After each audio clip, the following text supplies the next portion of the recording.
Maybe, at some points along this journey, you might have felt, noticed, understood, or maybe felt a bit out of place at times, like for example, the class where we talked about science and truth, or the class where we discussed the transition from myth to logos. And I want to revisit these points here and talk to you about them. In fact, through this video, I want to address some things I see on my YouTube channel, as a snapshot of the present moment, what I've noticed so far, which are those questions that a lot of people ask. I believe these questions resonate with a large part of the people watching this course. As I said at the beginning, I am a librarian and a writer.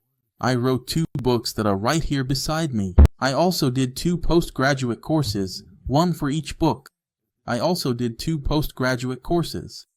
Just so you understand, I used to be a spiritist for a long time. Currently, I no longer consider myself a spiritist. These days, I see myself almost in a position, not against religions, that's not it. I think religions have their positive and negative aspects, but today I see myself as someone who often sees religions as imposing mistakes and things that aren't very well structured on people. And because of that, people end up losing sight of what, in my view, is most fundamental, which is our own awareness of our own salvation, the realization that we ourselves are responsible for our own salvation. And here, I'm not talking about salvation in a theological sense, but rather salvation even in life itself, through the things we do, in our daily lives, with the pains of each day, with a sore finger, a sore foot, with the things that happen to us, taking responsibility for the things in our lives, getting to know and understand Sumer as the first civilization, getting to know and understand who the Anunnaki are,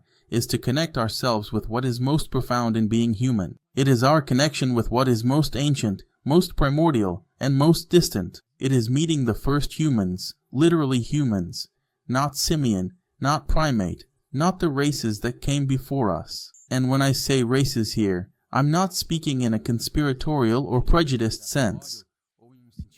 By races, I mean the earlier hominids, the earlier nomads. It's a paradox and a moment of paradigm shift. And why am I putting it this way? As I said, some things tend to repeat themselves and this information ends up repeating, but it's to solidify everything we've covered in this course.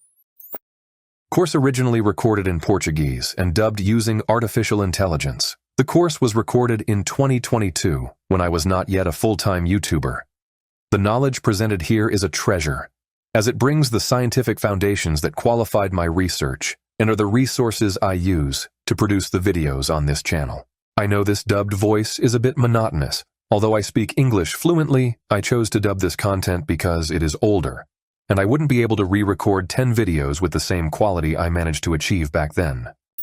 Up until the early 1800s, nobody knew about these stories. The law of Talion, the eye for an eye, tooth for a tooth, was attributed to Yahweh or Jehovah, as if Yahweh was the one giving these laws to men, giving these laws to Moses, which then became known as the Mosaic Law. And as we come across the Anunnaki, I have right here next to me the book History Begins at Sumer by Samuel Noah Kramer, which clarifies the code of Uar-Nammu as being the first code of laws in human history so far. In fact, he says that this title, which once belonged to the code of Hammurabi and now to the code of Uar-Nammu, should soon be changed, because we will eventually end up discovering an even earlier code of laws. And it is in the code of Uar-Nammu that, as stated in that chapter, the first Moses appears. So the Mosaic Law appears even before Moses. It's a moment of rupture. I see that the study of the Anunnaki and the study of Sumerian mythology really do have explosive potential,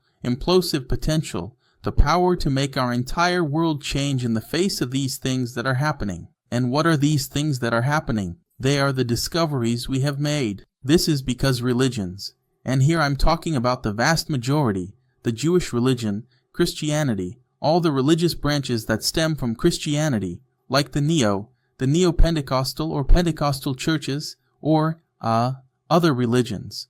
And this isn't a criticism of religions. It's a superficial analysis, in the sense of looking at the surface, from someone observing from above. Not from someone inside looking sideways, but from someone looking down from above and seeing all the religions. All of them are based on the Old Testament, or have a foundation in the Old Testament. Even the Catholic religion itself is also grounded in the Old Testament, even though we have the figure of Jesus, who then becomes extremely controversial and significant here. We'll get to Jesus in relation to the Anunnaki in a moment to bring you some information. This historical, sociological, theological rupture happens because we notice the origin of things we notice. It's not here by my side anymore. I don't know where it is now, but we notice. It's up there that the Bible, which is considered the book, used to be considered the oldest book in human history, although there's a dispute with the Upanishads over in India, and we keep having this ongoing debate between the West and the East about which is the oldest. And here in the West, we stick to the idea that Sumer is the first civilization in human history, nothing to do with India, at least for now. So, we have this idea that everything originates from the Bible, that the covenants Yahweh makes with his chosen ones come from the Bible. And now we find tablets and an entire body of literature that tells us these things that appear in the Bible are actually older. We think that Jesus was the only one to resurrect, if we, take the biblical narrative as truth. And we find out that's not the case. That book right there beside me, I'm going to grab it to show you just how impactful this is. It's not mine, okay? Unfortunately, this book isn't mine, it's from the library. I'm going to show it to you while I talk. I'll bring the camera a little closer so you can see, and then I'll turn the page so you can get a sense of the table of contents of this book here. What happens is a complete rupture. We have the first Moses, we have the first code of laws, we have the first case of resurrection. So we don't have. If you want to take a closer look, pause your video and zoom in on this image, okay? I'm not going to read the table of contents to you here. There's also, I know, the story of the first St. George. There are several stories here. There's the first case of literary plagiarism talking about Gilgamesh. We also have the first Noah. We have the first parallels with the Bible when it comes to finding someone being created from clay. And I think this is the main breaking point, discovering that the stories found in the Bible have a foundation in earlier texts. I'm not saying that this proves the Bible. In fact, it's quite the opposite. This means that there are things much more complete and much older than the Bible, which was altered over time, either because people wanted to change it to serve their own interests, or because it was passed down orally or in writing, and some things got lost along the way. For me, this calls into question the religions that talk about the infallibility of the Bible, as if the Bible were infallible, the true word of God, something we can't question, and yet we find things that are even older. We can't just say, oh, that's the work of the devil, that's something we shouldn't look at. That goes against the rules of the Bible, because we can historically prove that there is something that predates the Bible. There are written records that come before the Bible, and if we also analyze this from a theological perspective, we'll notice, for example, and this is just for you to think about, I'm not going to give an answer on this matter. The Mosaic Law, or the law of retaliation, the eye for an eye, tooth for a tooth law, which originates from the Code of Uar-Nammu, also appears in the Code of Hammurabi, sometimes not with that exact expression, but it shows that whoever steals a lamb from their neighbor will also have to give up their own lamb, indicating that the punishment matches the crime. It also talks about paying a life for a life, and so on. And when Jesus comes to the world, he often brings different messages, such as, if someone strikes you on one cheek, offer the other as well. It's something we reflect on and realize that maybe, just maybe, this is pure speculation, just my opinion, my take on the subject. Maybe when Jesus talks about the Father, he's not talking about the same Father we knew before, which is Yahweh. That's because we know that Yahweh wasn't the only God worshipped in that region. In fact, Yahweh even had a wife named Asherah. We have other gods that came before in Sumer, Akkad, and Assyria who were worshipped by those peoples, and we can see this in their myths. And we can see that Elohim, which is a plural term meaning the majestic plural of God in the Hebrew Bible and appears in let us make man in our image, after our likeness in the plural, is actually understood as a group of gods, and among the Anunnaki, we also have a group of gods. Although Sitchin says that the Anunnaki are the Nephilim, so they would be the fallen ones, the fallen angels. And then we have a whole range of questions and things for us to extrapolate in every possible direction and try to find connections between these different things. I think this exploration is very valid. I also think it's very valid, for example, and here I want to take a stand regarding the questions about whether the Anunnaki gods are the same gods that appear in other mythologies. And maybe they are, and maybe they're not. And I'll explain why we can say that. I think it's way too simplistic, too careless, too superficial for us to draw a connection between, say, the god Thor and the god Enlil, or Zeus and the god Anu or Odin, just because there are, yes, some similar characteristics. We have, Anu, Enki, Enlil. We have Odin, Thor, and Loki. But I don't think we can be that simplistic and say that these are those are these, and that all of them are the Anunnaki, or that the Oryxes from Kendamble, from African-rooted cultures, are the same gods, and that we've got it all figured out. Let's wrap up the course and go home. And now we have a new truth. I think that's way too simplistic. I think that, many times, the people who did this haven't read nearly as many documents as I've shown you. We've filled up here about 2.5 classes, these classes going over 40 minutes, with a huge amount of documents that I've shown you, and there are still millions of documents that, if you want, you can read using the search strategies I gave you on that site, ETSCL, right, the Electronic Text Corpus of Sumerian Literature, the Literary Textual Corpus of Sumerian Literature. Literary Textual Corpus of Sumeria, sorry. We have a huge range of texts to be read there, and if we don't rush through the reading, we'll see that many times Enlil has characteristics that resemble other gods and not a direct comparison with the god Thor, for example, and that Enki often seems like one god, but other times he seems to be Poseidon himself, or Poseidon from Greek mythology. I think that analyzing from a historical perspective now, not a theological one, historical perspective that those peoples appeared, let's say, out of nowhere, okay? Let's say no one created them, boom. They just appeared there from monkeys and, right? We know that's not really how Darwin's own theory of evolution works, right? And it's not even from monkeys, as people say. But anyway, let's just say we came from monkeys and that's how it was, period, okay? These peoples worship those gods. Then other peoples appear, absorb this culture and their own culture from those peoples, change some things, give new frameworks, new shades, new ideas to all of it, and so new gods emerge, with characteristics that sometimes resemble each other, sometimes cancel each other out, sometimes add up. It's way too simplistic for us to make that comparison, and for those who are spiritualists or like to read these other kinds of literature, I need to remind you that in mythologies around the world, we have telluric entities, entities connected to the earth, and as entities connected to the earth, I want to expand here to the view that the Anunnaki, whether they are physical beings or spiritual entities, it doesn't really matter. Starting from a more spiritualist perspective on the matter, I could say that maybe some spiritual entities or even physical ones existed, came to exist, and inhabited this planet before the Sumerian civilization and before any contact with the Anunnaki, whatever they may be. So I also can't say that Iansa of the winds, the Oryxa of the winds, is equivalent to the god Enlil or to the goddess Inanna in Sumer. That's way too simplistic. Even if you really want to do that, and you can, when it comes to belief, we're free to do whatever we want, and I want to make that very clear, right? I always say this on my channel, I'm not the owner of the truth. You're free to believe whatever you want.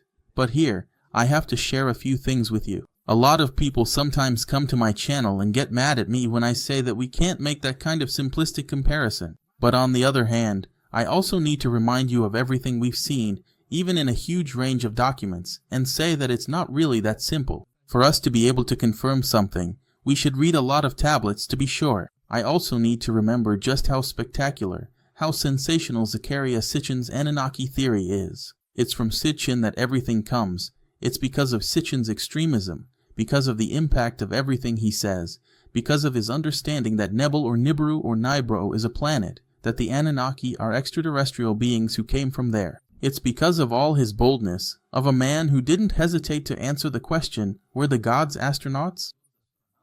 From Eric von Daniken, and he put it in the way he could, in the way he understood. Of course, many things aren't exactly the way he said, and we ourselves can attest to that. You yourself can attest to that. If you take, I have it right here next to me too, the Lost Book of Enki, and if you look for it, you can Google it, copy and paste, write, or just type in the Lost Book of Enki and see if you can find somewhere on the internet, maybe in one of those museums, something. I'm telling you, it's there. You probably have to use English to do that. And I did it. We can't find it. And unfortunately, we also can't find, for example, when he's there on the second or third tablet telling the secret of the beginning, the battle of the gods, the emergence of the solar system, the collision of Tiamat with Nibiru, the formation of the solar system, the tablets of destinies, which I think must be about gravity, from what I can interpret.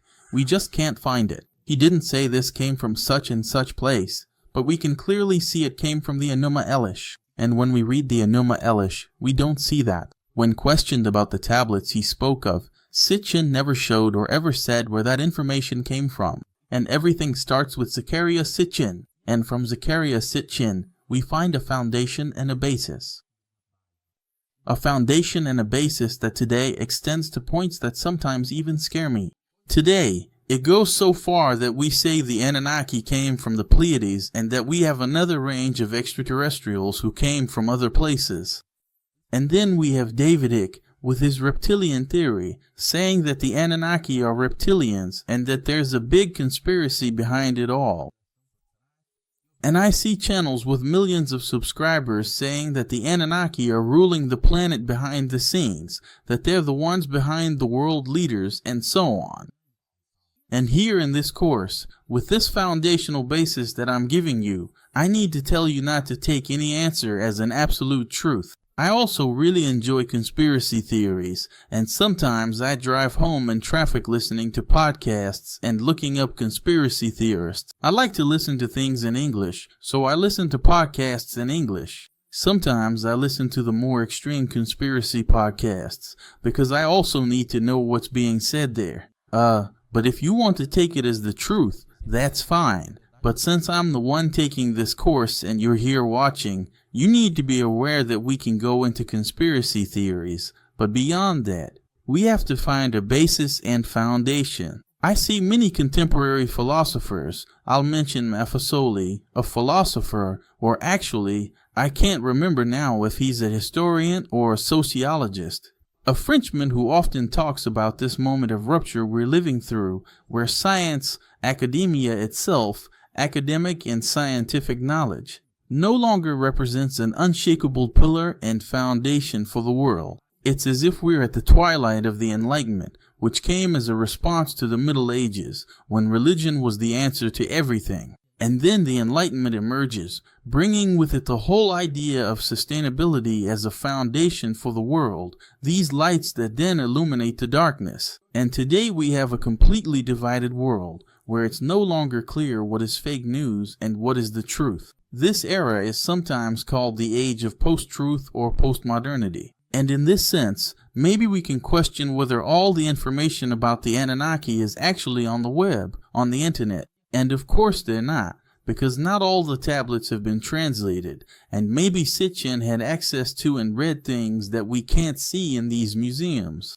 So don't leave this course thinking you've just seen the whole truth, because there might be things hidden out there that we can't find, and even with the search strategies I've shown you, we still won't come across them. And even so, I want to show you the book I mentioned that you can find online, which is this one here. Look, in English, Gods and Demons, Gods, Demons, and Symbols of Ancient Mesopotamia. Here I have the full explanation. I've already shown it on the channel. I'm just opening it up here so you can see as well. I know that with this kind of paper it sometimes reflects a bit.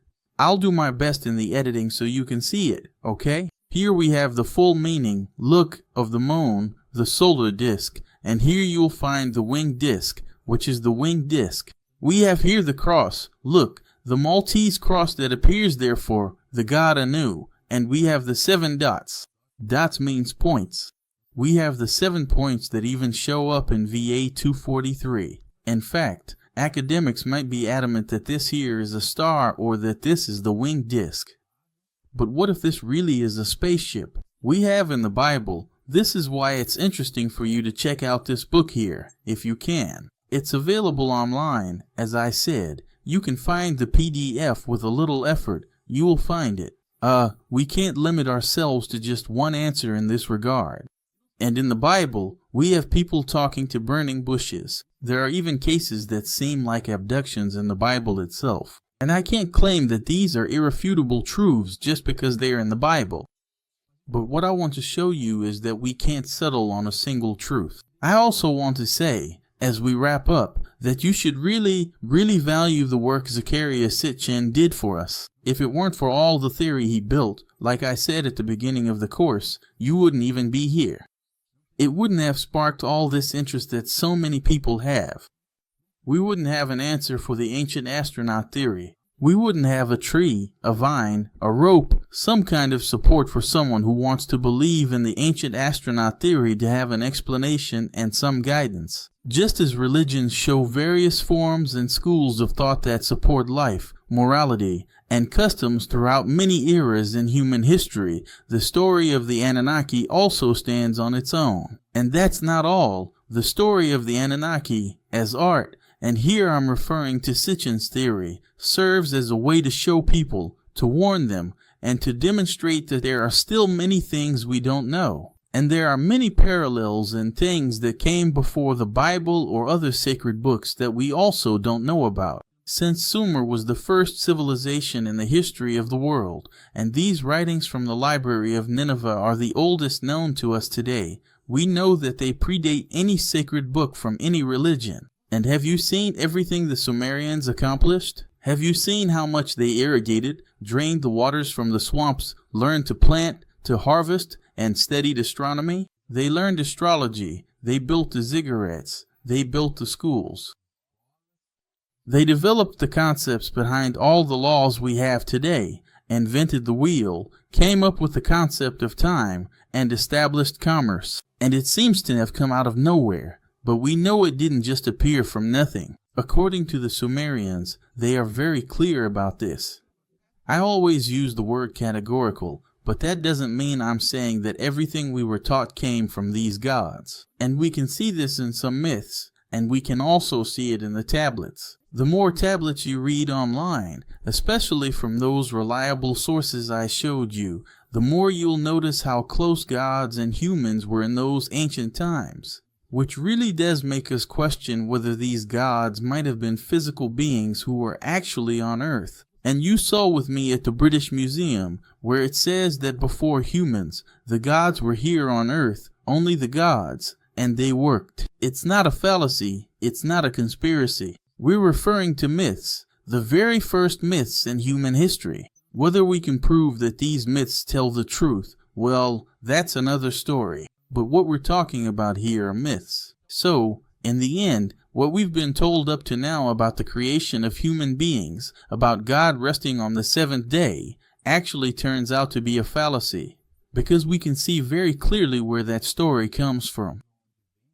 From myths. We've seen several times how the gods rest after creating human beings. We can see, time and again, that we humans were created to serve the gods. We can read in the books of Samuel Noah Kramer and in works by other historians that there wasn't even a dilemma about free will and that the Sumerians had not doubts, but the certainty that they were created to serve the gods. And we should respect this idea because it originates in, the first civilization in human history. It's not up to me or you to question why they thought that way. What we should question is what this represents in today's world. We should also ask whether those gods who claim to have created us to serve them, whether we are still serving them, or if we have been granted freedom or free will. And yes, this does provide support for your conspiracy theory if you want to say that they are still serving the gods. Look at governments all around the world and observe how they meticulously keep their valuable gold bars securely locked away, serving as the fundamental security for each and every country's national wealth. Look at how society operates and you'll see that this entire system was copied from the very first civilization in human history. Observe the way we live,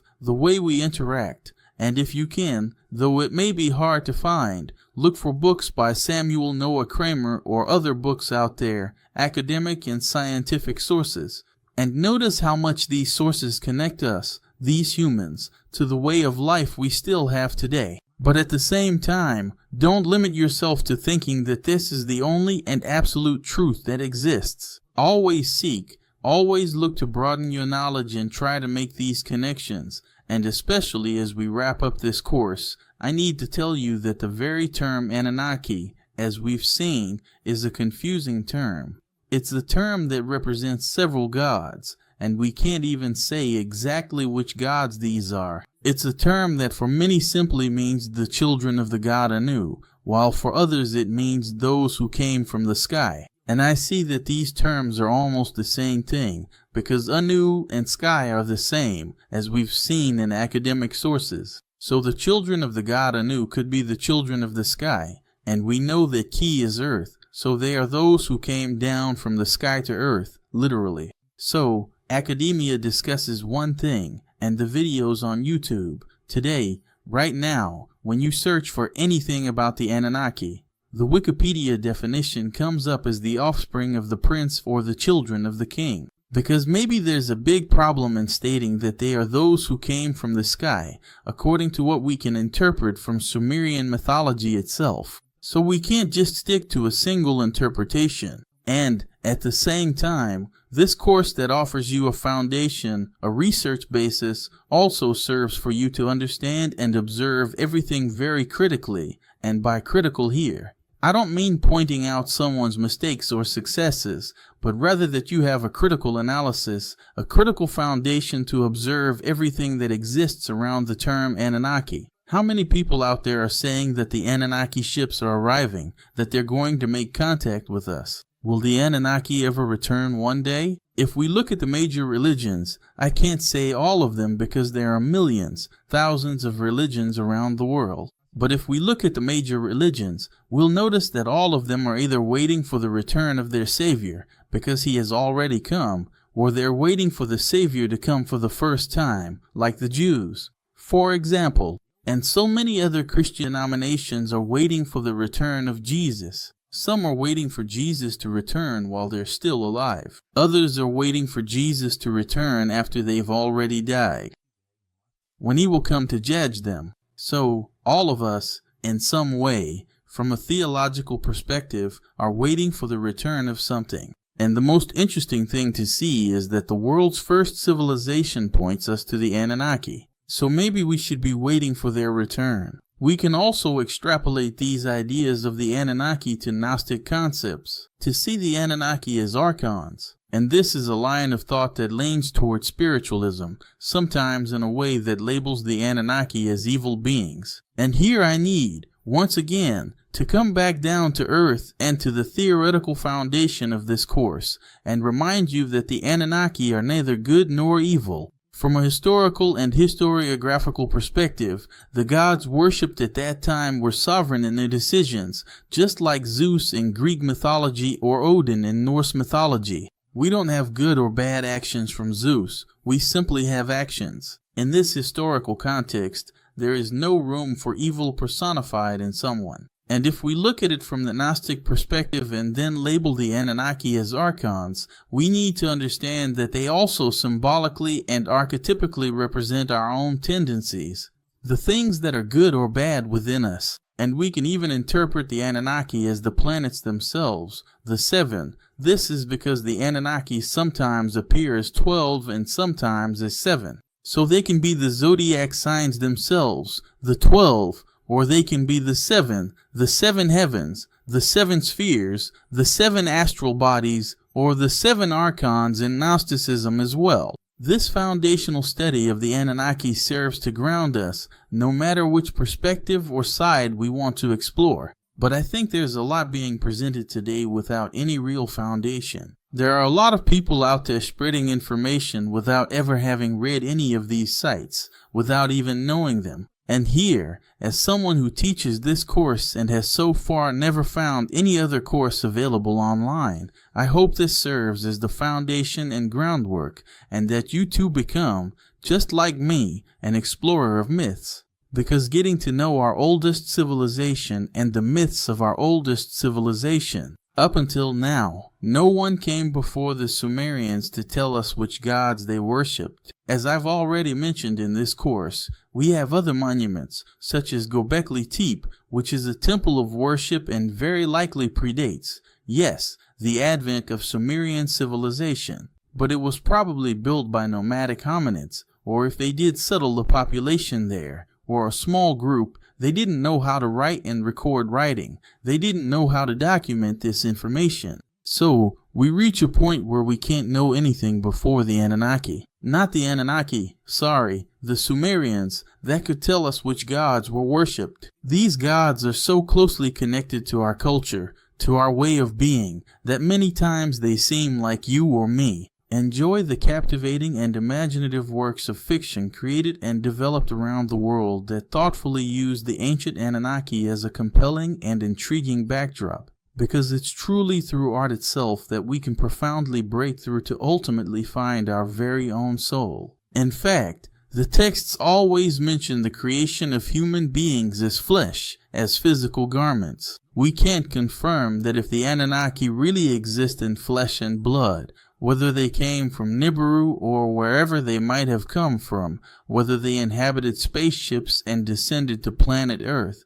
The myths tell us that they created our bodies, and this does not solve the great theological question of the creation of the spirit. This does not solve the great theological question of the creation of the universe, unless we look to the universal principle in an or Anu, and then being the heavens, not the personification of Anu in the statue with a Maltese cross necklace and his beard, which may have created for us the archetype of the Father God. But if we look at this Anu, or him, as the universal principle that is in all things and permeates the entire cosmos, and this in or Anu, as a principle, does not refer us to in or Anu, the father of Enki and Enlil, in Sumerian mythology, or the relationships we see between the gods and in Sitchin's theory, but far beyond that, with him being the father of the Anunnaki, and the Anunnaki having created us to replace the Ijiji in hard labor. Perhaps in him we have the principle, and maybe that's where the beginning of our universe lies, the start of what, to me, is our universe's great software, set in motion and full of laws, where gravity and certain actions we take have specific consequences, and we can see this through the laws that govern our universe and are studied by our sciences. Beyond traditional science, beyond the world of data, we have in myths symbols that break into this world, where not everything makes sense, where not all reasoning can be explained, where words, the verb, the logos, cannot quite reach. And it is to this world that I hope to have taken you in this ending, so that you understand that not even the hardest and most fundamental science that underpins all Anunnaki knowledge, even if all the tablets are translated, the 50,000 made available on the internet, we may still not be able to touch, understand, unravel, and unveil this mystery that connects us to creation, and so may we be tireless seekers of this truth that is unreachable to our finite human minds. But let us always try to base ourselves on something that gives us support and credibility. I hope you enjoyed our course, which ends here. Write down the contact libuscantado@gmail.com. Go to the channel if you want to talk to me, if you want to watch other videos, because by the time you reach this course, at whatever point in history you get to this course, maybe the channel will already have many videos there. So, head over there and talk to me if you want. I hope we meet again another time. See you later.